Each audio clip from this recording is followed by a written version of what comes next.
طوری که خودتان در جریان هستین از نقطه صفری تا 108 کیلومتری کار جریان داره و اکثر نقاط 100% تکمیل شده. افسر در چند نقطه محدود کار باقی مانده که انشالله عنقریب به اتمام خواهد رسید.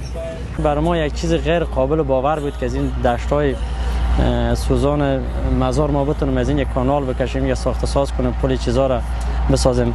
اما خوشبختانه خود انجینرهای افغانستان که هیچ انجینر خارجی در تیم شرکت انکشاف ملی نیستند توانستند که پروژه بزرگ و ساخت ساز استراکچرها را در اینجا مکمل بسازند.